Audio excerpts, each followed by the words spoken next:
चाहे कुछ भी हो जाए, हालात के सामने झुकना नहीं। चाहे थक जाओ आप पूरी तरह, पर कभी रुकना नहीं. गुड इव्हनिंग वॉरियर्स आणि सर्व भावी अधिकारी. वॉरियर ऑफिसर या आपल्या एज्युकेशनल चॅनलवर मी सुप्रिया आपणा सर्वांचं मनपूर्वक स्वागत करते. बऱ्याच वॉरियर्सचा आणि विशेषतः असे वॉरियर्स ज्यांचा अभ्यास खूप स्ट्रॉंग आहे, जे 100% अधिकारी बनतील अशी खात्री मला होती. अशा वॉरियर्सच्या काही कमेंट्स किंवा मेसेजेस येत आहेत, की मॅडम आता आम्ही थकलेलो आहोत, आता होत नाही आम्हाला, किंवा आता आमच्यासाठी एम-पी-एस-सी करणं हे शक्यच नाही. किंवा बऱ्याच वॉरियर्सच्या मनात असं सुद्धा कुठेतरी द्विधा मनस्थिती असेल, की आता अभ्यास करावा की नाही करावा? किंवा आता या सगळ्या चक्रव्यूहातून बाहेर पडावं का? तर अशा सगळ्यांसाठी हा व्हिडिओ आहे. हा व्हिडिओ फक्त अशा लोकांसाठी नाही, की जे आता एम-पी-एस-सी सोडून देण्याचा विचार करत आहेत. तर एम-पी-एस-सीच्या बाबतीत असलेली अनिश्चितता याच्यामुळे जेवढे पण लोक गोंधळलेले आहेत किंवा ज्यांच्या मनामध्ये कुठेतरी निगेटिव्हिटी आलेली आहे, अशा सगळ्यांसाठी हा व्हिडिओ आहे. आणि याच्यामध्ये मी तुम्हाला फक्त एम-पी-एस-सीच करा किंवा काहीही झालं तरी अभ्यासच करा असं सांगणार नाहीये.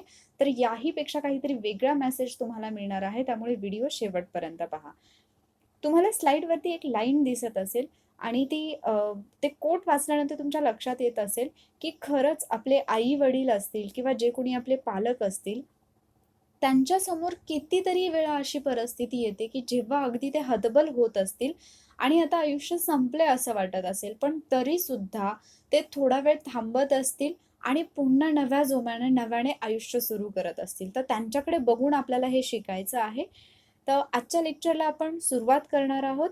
त्याच्यापूर्वी मला तुम्हाला हे सांगायचं आहे, की परिस्थितीमुळे बदलणारे सगळेच असतात. पण ज्याला परिस्थिती बदलवता आली ना, तो सच्चा वॉरियर असतो. आणि म्हणूनच तुम्ही परिस्थितीमुळे बदलू नका. असं काहीतरी करा, की परिस्थिती बदलेल. मग असं एक्झॅक्टली काय करायचं? तर त्यापूर्वी आपण सगळ्यात पहिल्यांदा तुमच्या काही समस्या असतील, तर त्या समस्या आपण समजून घेऊयात. तर बऱ्याच वॉरियर्सचं हे म्हणणं आहे, की आता फक्त अभ्यास करणं शक्य नाही. म्हणजे काही वॉरियर्स पहिल्यापासून फक्त अभ्यासासाठी फुल टाईम देत असतील. बट आता ते पॉसिबल नाही. कारण तुम्ही एक ठराविक टाईम जो आहे, तो घरच्यांकडून मागून घेतला असेल, की मला एवढा वेळ द्या, याच्यानंतर मात्र मी जॉब करेन किंवा घरचं काहीतरी म्हणजे घरची जबाबदारी सांभाळून अभ्यास करेन. त्यामुळे फक्त अभ्यास शक्य नाही, जॉब करावा लागणार ही समस्या असेल. आता घरचे ऐकत नाहीत म्हणजे घरातल्यांना आता कितीही समजून सांगितलं तरी घरातल्यांचीही ऐकून घेण्याची मानसिकता नाही. ते म्हणतायत, की आता बंद कर हे सगळं आणि काहीतरी एखादी नोकरी बघ किंवा इतर काही गोष्टी असतील. मुलींच्या बाबतीत विशेषतः ही समस्या फार मोठ्या प्रमाणावरती आहे, की त्यांना लग्नासाठी घरचे फोर्स करत आहेत, की आता वय होत आहे त्यामुळे तुम्हाला लग्न करावं लागेल. एम-पी-एस-सी वगैरे बस करा किंवा लग्नानंतर करत बसा असं. आणि ही समस्या बऱ्याच मुलांच्या बाबतीत सुद्धा आहे. कारण असं नाही, की फक्त मुलींना फोर्स करतात. मुलांच्या बाबतीत सुद्धा हे होतं, की घरचे म्हणतात, की आता किती दिवस अभ्यासच करत राहणार, आता काहीतरी लग्नाचं वगैरे बघ. त्याचबरोबर परीक्षेसोबतच इतर काही म्हणजे घरचा काही व्यवसाय असेल, तर ती जबाबदारी सुद्धा तुम्ही घेतली पाहिजे अशी एक घरातल्यांची अपेक्षा असते. ही सगळी असेल म्हणजे या सगळ्या असतील तुमच्या समस्या. आता या समस्यांवरून तुमच्या एक गोष्ट लक्षात आली असेल, की म्हणजे जी आत्ताची सिच्युएशन आहे, की अगदी रविवारी एक्झाम आहे आणि आपल्याला शुक्रवारी किंवा शनिवारी समजतं, की एक्झाम पोस्टपोन झालेली आहे. ही कंडिशन म्हणजे अगदी ज्या पद्धतीची सध्या शेतकऱ्यांची अवस्था आहे, तशी अवस्था आहे. म्हणजे थोडं इमॅजिन करा, की त्या शेतकऱ्यांनी शेतामध्ये पीक घेतलेलं आहे आणि आता ते पीक काढायला येणार आहे. त्यांना माहिती आहे, की याच्यापासून जे इन्कम येईल त्याच्यावरती त्यांचं पुढचं वर्षभराचं जे काही असेल, ते त्यांनी नियोजन केलेलं आहे आणि अशा वेळेला अचानक पडणारा दुष्काळ असेल किंवा ज्याला ओला दुष्काळ म्हणतो आपण, अतिवृष्टी असेल. याच्यामुळे त्यांची जशी अवस्था होते, तशीच काहीशी अवस्था सध्या एम-पी-एस-सी करणारा प्रत्येक वॉरियर अनुभवत आहे. कारण अगदी परीक्षा तोंडावरती आल्यानंतर आरक्षणाचा मुद्दा असेल किंवा इतर काही मुद्दे असतील, जसं की म्हणजे जे कारण सांगण्यात आलं, की विद्यार्थ्यांना अभ्यासाला वेळ मिळालेला नाही किंवा आणखी काही, की कोरोनामुळे परीक्षा लांबणीवर टाकण्यात येत आहे. तर या सगळ्या सिच्युएशन पाहिल्यानंतर आपल्या फक्त एवढं लक्षात येतं, की शेतकऱ्यांची जी अवस्था होते, त्या अवस्थेला निसर्ग जबाबदार असतो, की हाताशी आलेलं पीक त्यांना गमवावं लागतं आणि आपल्या या सिच्युएशनला कुठे ना कुठेतरी नकळतपणे आपणच जबाबदार आहोत. आपण इन द सेन्स माणूसच जबाबदार आहे. तर या सगळ्यावरती आपल्याला करायचं काय आहे? मी तुम्हाला अजिबात हे सजेस्ट करणार नाही, की तुम्ही फक्त आणि फक्त एम-पी-एस-सी कंटिन्यू करा. फक्त अभ्यास करा, बाकी गोष्टींमध्ये पडू नका, जॉब वगैरे करू नका. हे सजेशन मी तुम्हाला अजिबात देणार नाही. कारण वैयक्तिकरित्या माझं मत असं आहे, की कोणतीही व्यक्ती जॉब करून, घर सांभाळून, इतर जबाबदाऱ्या पार पाडून सुद्धा एम-पी-एस-सी क्वालिफाय होऊ शकते. एम-पी-एस-सीची किंवा यू-पी-एस-सीची एक्झाम देण्यासाठी तुम्ही सगळं काही सोडून अगदी संन्यास घेतला पाहिजे असं काहीही नसतं. कारण अगदी राज्यामध्ये टॉपर येणारी मुलगी असेल किंवा एखादा मुलगा असेल, तर अशी उदाहरणं आहेत यापूर्वीची, की ज्यांनी जॉब केलेला आहे, 8 तासांची ड्युटी केलेली आहे आणि तरीसुद्धा ते महाराष्ट्राच्या लोकसेवा आयोगाच्या परीक्षेमध्ये राज्यातून प्रथम आलेले आहेत. त्यामुळे जॉब आणि स्टडी या 2 गोष्टी एकमेकांच्या विरुद्ध असू शकत नाहीत. उलट मला असं वाटतं, की जॉब करणाऱ्या लोकांकडे एक प्लस पॉइंट असतो. तो कोणता असतो ते पण मी तुम्हाला सांगते. विचार करा, की जी व्यक्ती जॉब करते, साधारणतः जॉब जो असतो तो 8 तासांचा असू शकतो. त्याच्यापेक्षा कमी मे बी जर कोणी पार्ट टाईम करत असेल तर कमीच असेल. पण जनरली 8 तास तरी ड्युटीसाठी द्यावेच लागतात आणि मग इतर काही प्रवासाचा वगैरे वेळ जर आपण पाहिला तर कदाचित तो 10 तासांपर्यंतचा वेळ असू शकतो. म्हणजे 8 ते 10 तासाचा वेळ तुम्हाला जॉबमध्ये द्यावा लागतो. एखादा जॉब करून अभ्यास करणारा जो ॲस्पिरंट असतो, कॅन्डिडेट असतो किंवा वॉरियर असतो, त्याला हे माहिती असतं, की जे 8 तास मी कुठेतरी काम करत होतो किंवा काम करत होते, त्या 8 तासांमध्ये इतरांनी फक्त अभ्यास केलेला आहे आणि मी मात्र या 8 तासांमध्ये माझं काहीतरी काम चालू होतं. त्यामुळे हा जो कॅन्डिडेट असेल, त्याला एवढं माहिती आहे, की आता जो काही मी 2 किंवा 4 तास अभ्यास करेन, हा 2 ते 4 तासाचा अभ्यास माझा इतरांना म्हणजे ज्यांनी 8 तास स्टडी केलेला आहे, 8 तास अभ्यास केलेला आहे, त्या 8 तासाला मॅच होईल असा माझा अभ्यास असला पाहिजे. आणि त्यामुळे जरी हे कंटिन्यू 8 तास अभ्यास करणारे विद्यार्थी 8 तास अभ्यास करत असले, तरीसुद्धा त्याच्यामधले पूर्ण 8 तास कोणीही अभ्यास करू शकत नाही. कोणीच करू शकत नाही. कारण सायकॉलॉजिकली ते पॉसिबल नाही. जरी तुम्ही 8 तास पुस्तक समोर घेऊन बसला असलात, तरीसुद्धा ते 8च्या 8 तास तुमचा स्टडी चालू नसतो किंवा तुमचा ब्रेन स्टडी करत नसतो. त्यामुळे या 2 ते 4 तासामध्ये मला ते सगळं कव्हर करायचंय, जे यांनी या 8 तासामध्ये केलेलं आहे, याची एक जाणीव असते आणि त्यामुळेच जे जॉब करणारे स्टुडंट आहेत, ते जास्त इफेक्टिव्हली स्टडी करू शकतात. हे फक्त माझं मत नाहीये, तर याच्या पाठीमागे सायकॉलॉजिकल रिझन्स आहेत. काही सायंटिफिक रिझन्स आहेत. ओके. सो त्यामुळे मला आता जॉब करावा लागेल आणि त्यामुळे माझ्या अभ्यासावरती निगेटिव्ह परिणाम होईल, हा विचार पहिल्यांदा डोक्यातून काढून टाका. दुसरी गोष्ट, मी जर आता जॉब केला, तर मला अभ्यासासाठी वेळ मिळणार नाही. टाईम इश्यू सगळ्यांना वाटतो, की मला टाईम इश्यू येईल. तर असंही काही नाही. सकाळी आणि संध्याकाळी 2-2 तास जरी तुम्ही वेळ दिला, तरीसुद्धा तुम्हाला 4 तास मिळतात आणि 4 तासामध्ये तुम्ही तुमचा अभ्यास कव्हर करू शकता. त्याच्यासाठी काही टेक्निक्स असतात, ते तुम्हाला फॉलो करावे लागतात. एक व्हिडिओ मी ऑलरेडी वॉरियर ऑफिसरवरती अपलोड केलेला आहे, की ते टेक्निक्स तुम्ही यूज करू शकता आणि 10 तासांमध्ये जो अभ्यास होतो, तो तुम्ही 2 ते 3 तासांमध्ये कव्हर करू शकता. तो व्हिडिओ तुम्ही पाहिला नसेल तर पाहून घ्या. आता जे काही जॉब करणारे सध्या आहेत, ज्यांनी म्हणजे जे जॉब करत आहेत, बऱ्याच जणांनी मला सुद्धा पर्सनली विचारलं होतं, की "मॅम आम्ही जॉब करतो आणि आता आम्ही लीव्ह घेतोय. राज्यसेवेची एक्झाम होईल हे कन्फर्म माहीत झाल्यानंतर मी त्यांना लीव्ह घेण्यासाठी हो म्हटलं होतं किंवा लीव्ह घेण्याचा सल्ला दिला होता. पण आत्ताची एक्झाम पोस्टपोन झालेली आहे. हे अक्षरशः म्हणजे कोणालाही एक्स्पेक्टेड नव्हतं, की अशा पद्धतीने एक्झाम पुढे जाईल. कारण सगळी तयारी झाली होती. मला तर एम-पी-एस-सीच्या जे ॲस्पिरंट आहेत, जे वॉरियर्स आहेत, त्यांच्यापेक्षाही जास्त दया आयोगावरती येते.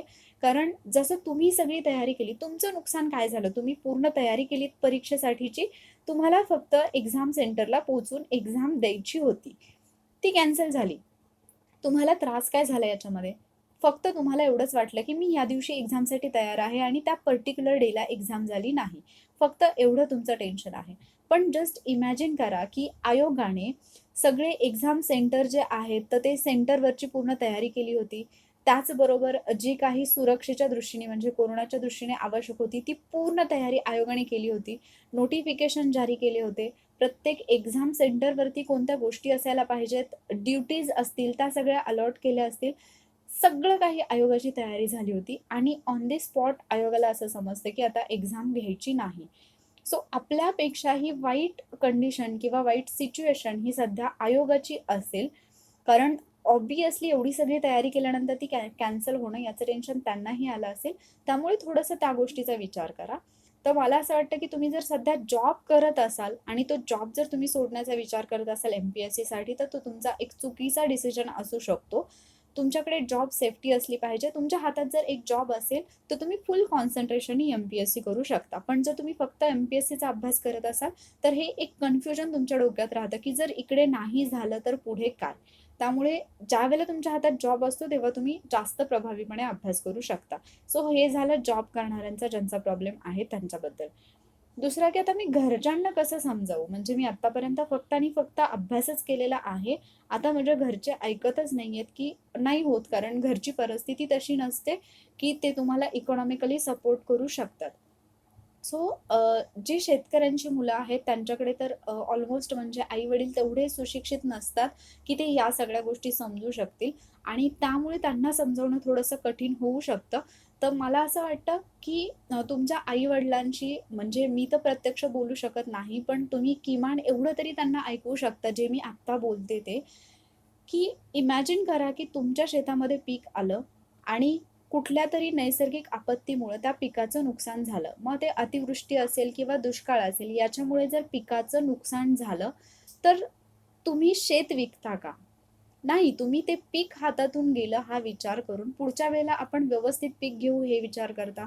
जर समजा ते पीक तुमच्या हातातून भलेही नैसर्गिक संकट नसेल, पण तुमची काहीतरी चूक किंवा तुम्हाला त्या पिकाबद्दलचं व्यवस्थित ज्ञान नसल्यामुळे जर त्या पिकामध्ये तुमचं नुकसान झालं, तरीसुद्धा तुम्ही पुढच्या वेळेला काय कराल? फार-फार तर त्या शेतामध्ये जे पीक तुम्ही घेतलेलं आहे, ते अगदी व्यवस्थित पद्धतीने घ्याल किंवा ते पीक घेण्याची पद्धत आपल्याला माहिती नाही, याच्यामध्ये आपल्याला नुकसान होतंय, म्हणून तुम्ही दुसरं कोणतं तरी पीक घ्याल. पण नुकसान झालं म्हणून तुम्ही शेती विकणार नाही. तसंच मुलांच्या बाबतीतही तेच आहे, की तुमचं स्वप्न आहे एम-पी-एस-सीचं. इथे हे स्वप्न भंग पावलेलं नाहीये किंवा आता एम-पी-एस-सी होणारच नाही, अशी सिच्युएशन नाहीये. ही फक्त काही दिवसांसाठी परीक्षा पुढे ढकलण्यात आलेली आहे आणि म्हणून जी तुमची एक्झाम होणार होती, तीच एक्झाम होणार आहे. फक्त तारखेचा फरक आहे. त्यामुळे आत्तापर्यंत वाट पाहिली तर अजून थोडी वाट पाहायला काही हरकत नाही. पण जी मुलं तयारी करतात त्यांनी सुद्धा हे लक्षात ठेवायला पाहिजे. जर आई-वडिलांनी एवढा वेळ तुम्हाला दिलेला आहे, एवढा मोठा चान्स तुम्हाला दिलेला आहे, तर हा चान्स तुमच्या हातून गेला नाही पाहिजे. ठीक आहे? तर अशा पद्धतीने तुम्ही तुमच्या घरातल्यांना पटवून देऊ शकता. कोविड-19 ची परिस्थिती अशी आहे, की प्रत्येकच गोष्ट जी आहे त्याच्यावरती तिने असर केलेला आहे. सो त्याचाच एक भाग आहे तुमची परीक्षा हा सुद्धा परीक्षेवरती झालेला परिणाम सुद्धा. ही गोष्ट तुम्ही पटवून देऊ शकता. पण तुमच्यासाठीची जी सिच्युएशन असेल ती डू ऑर डाय आहे हे मात्र तुम्ही लक्षात ठेवा. मी नेहमी देत असलेले एक उदाहरण तुम्हाला देते आणि ते उदाहरण म्हणजे, की तुम्ही अशा सिच्युएशनमध्ये आहात, तुम्ही एवढे अशक्त आहात. जस्ट इमॅजिन करा, की आता तुम्ही उठू शकत नाही, तुमच्या हातापायांची हालचाल होत नाही कारण तुम्हाला खूप वीकनेस आहे, तुम्ही खूप अशक्त आहात. अगदी असं समजून चला, की तुम्ही हॉस्पिटलमध्ये अगदी एका बेडवरती पडून आहात. अशा वेळेला एखादी व्यक्ती आली आणि त्या व्यक्तीने समजा तुमचा श्वास गुदमरेल अशा पद्धतीने तुमच्या तोंडावरती उशी ठेवून प्रेस करायला सुरुवात केली. तुम्हाला जर श्वास घेता येत नसेल, तुम्ही गुदमरायला लागलात, तर तुम्ही काय कराल? तुम्हाला हलता सुद्धा येत नाही. पण अशा सिच्युएशनमध्ये सुद्धा तुम्ही तुमची आहे नाही तेवढी ताकद एकवटून ती उशी बाजूला सारण्याचा प्रयत्न कराल आणि तुमचा श्वास किंवा तुम्ही ऑक्सिजन घेण्याचा प्रयत्न कराल. तिथे जेवढी जोराची इच्छाशक्ती तुमच्याकडे असेल ना जगण्याची, तेवढी इच्छाशक्ती तुमच्याकडे आत्ता पाहिजे तुमचं स्वप्न मिळवण्याची. आणि एवढी जोराची जर इच्छाशक्ती तुमच्याकडे असेल, तर कोणतीही सिच्युएशन असली तरीसुद्धा तुम्ही तुमच्या पोस्टपर्यंत 100% पोहोचाल. आणि हे मी खूपदा सांगितलेलं आहे. तेच उदाहरण मी तुम्हाला परत सांगितलेलं आहे. पण अजूनही काही लोकांना असं वाटत असेल, की आता मला हे शक्यच नाही, मला दुसरा काहीतरी ऑप्शन हवा आहे. तर हा ऑप्शन सिलेक्ट करताना मला असं वाटतं, की तुम्ही स्वतःला एक लास्ट चान्स द्या. आत्ता येणारी एक्झाम जेव्हा कधी होईल, तेव्हा तो अटेम्प्ट जो आहे तो तुम्ही 100% द्या. पण दुसरा ऑप्शन निवडताना या गोष्टीचं भान नक्की ठेवा, की तो ऑप्शन सिलेक्ट केल्यानंतर त्याच्यामध्ये तुम्हाला सॅटिस्फॅक्शन मिळालं पाहिजे. तुमचं जे पॅशन आहे किंवा तुमची जी इच्छा आहे, तुमचं जे स्वप्न आहे, ते कुठे हरवलं जाऊ नये. तुमचं स्वप्न कुठे ना कुठेतरी त्याच्यामध्ये पूर्ण व्हावं, म्हणजे तुमच्या स्वप्नाशी रिलेटेड तुम्ही दुसरं एखादं फील्ड चूज करू शकता. तर त्याच्याबद्दल आपण नक्कीच नंतर बोलू, कारण आत्ताची वेळ त्याच्याबद्दल बोलण्याची नाही याची मला पूर्णपणे कल्पना आहे. पण नेहमी जसं मी तुम्हाला सांगितलेलं आहे तसंच मी तुम्हाला अजूनही सांगते, MPSC म्हणजे आयुष्य नाही. त्यामुळे फक्त आणि फक्त MPSCसाठी तुम्ही म्हणजे माझं आयुष्यच सगळं संपलेलं आहे असा विचार करणं हे अतिशय चुकीचं राहील. आणि सगळ्यात शेवटी सगळ्यात महत्त्वाची गोष्ट असते ती म्हणजे स्वतःवरचा विश्वास, तुमच्या ध्येयापर्यंत पोहोचण्याची जिद्द किती आहे आणि त्यासाठी तुम्ही किती अमर्यादित कष्ट करू शकता. तुमची कष्ट करण्याची तयारी किती आहे, या सगळ्या गोष्टी जर तुमच्याकडे असतील ना, तर तुमची स्वप्न नक्की पूर्ण होतील. 100% तुमची स्वप्न पूर्ण होतील. तुम्हाला जिथपर्यंत पोहोचायचं आहे तिथपर्यंत तुम्ही पोहोचाल. काल कोणीतरी कमेंटमध्ये असं म्हटलं, की आम्ही शिखरावरती पोहोचण्याचा प्रयत्न करतो. पण जेव्हा शिखरापर्यंत गेलो असं वाटतं, तेव्हा शिखरच गायब झालेलं असतं. तर मला तुम्हाला हेच सांगायचं आहे, की एकदा नशिबाला चॅलेंज करून पहा, की तुम्ही थकताय, की मी थकतोय हे पाहायचं आहे आणि असं करून लढायला सुरुवात करा. नक्कीच विजय तुमचा होईल. थांबायचं नाहीये तुम्हाला, लढायचं आहे आणि फक्त लढायचं नाहीये, जिंकायचं आहे कारण तुम्ही सच्चे वॉरियर्स आहात. आय होप हे लेक्चर कुठेतरी तुम्हाला थोडंसं दिलासा देणारं असेल, तुमच्या समस्यांमधून तुम्हाला बाहेर काढणारं असेल, तुमच्या घरातल्यांना समजावण्यासाठी कुठेतरी हे लेक्चर थोडंफार तुम्हाला मदत करेल आणि जर या लेक्चरची तुम्हाला थोडी जरी हेल्प झाली, तरी या लेक्चरला लाईक नक्की करा. तुमचे जे इतर फ्रेंड याच टेन्शनमध्ये आहेत किंवा असा विचार करत आहेत, त्यांच्यासोबत हे लेक्चर शेअर करा आणि अजूनही तुम्ही आपल्या वॉरियर ऑफिसर या चॅनलला सबस्क्राईब केलं नसेल तर पटकन सबस्क्राईब करा. Stay safe. Thank you warriors.